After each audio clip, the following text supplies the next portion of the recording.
Hi and welcome. My name is Maria Jacobs. I'm the creator of the Finding Work-Life Balance mini course. Today, I'm going to go over the instructional design document that highlights the thought process that went into creating this course.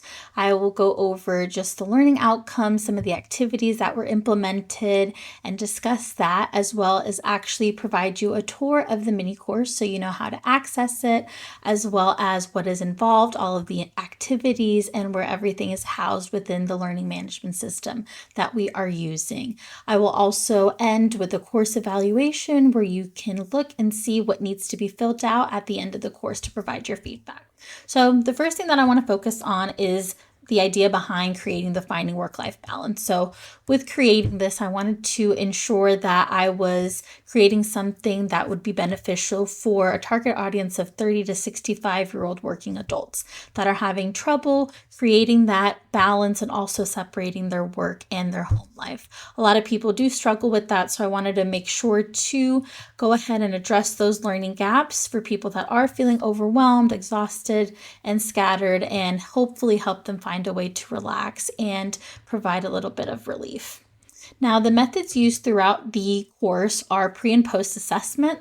There's also relevant reading materials, informative videos, and discussion forums where the learners can interact with other people as well. Now, what we're going to discuss now is the course type. So with this course type, I wanted to make sure that this was for learning adults that are professionals. So a lot of the content is geared towards higher learning and adults, so they understand a lot of the things that are discussed. And the course modality, I wanted to create a self-paced asynchronous online learning course. Now, I do want to say, even though this is an online course, and one of the benefits is that it can be accessed on phone, laptop, tablet, various devices, I did include deadlines.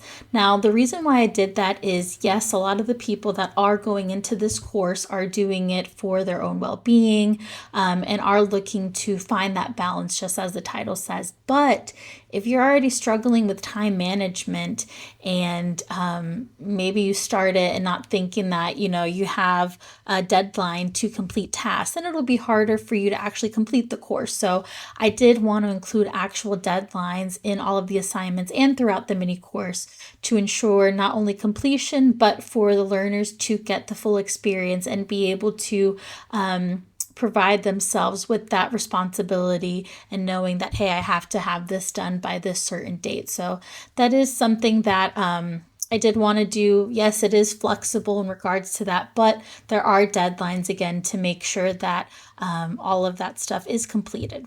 So another thing that I want to discuss when it comes to this is the course learning outcomes. So throughout the course, since this is a self-paced asynchronous course, but it does have those deadlines, I wanted learners to be able to learn the following. So be able to learn how to create a sustainable work-life balance by making adjustments to personal and professional demands through analyzing daily routines, identify stress triggers in personal and professional lives, apply stress-reducing techniques such as mindfulness exercises, deep breathing to reduce stress levels, set realistic boundaries between work and personal lives by establishing clear work hours and implementing a shutdown ritual, implement activities that align with personal needs, and also document progress to see where adjustments are needed, because that is important. Now, there are various learning activities throughout the course where I wanted learners to be able to interact with different learning scenarios. So there is a module where learners will be provided with case-based learning scenarios, and they have to choose the right option. And if they choose the wrong one, feedback is provided to them so they know why that is the wrong one. How-to videos also are important to show learners stress-reducing techniques, mindfulness, and different tips that they may not be familiar with. Also, a lot of hands-on activities are provided, so logs, stress triggers. You can print those things out and document them digitally or physically, so that's really great. Time tracking documents and also creating their own self-care routine. Now, another thing is with the instructional design model, I use the UBD model. The reason being is I feel that for my learning course, this is the most effective one. I like being able to start with the end goal in mind. So being able to start with those learning outcomes in the beginning and focusing on that, that allowed me to be able to create the learning activities that aligned with all of that. So that is what I wanted to do, and I wanted it to be very student-centered. So the activities and everything that's embedded through there, they have a purpose.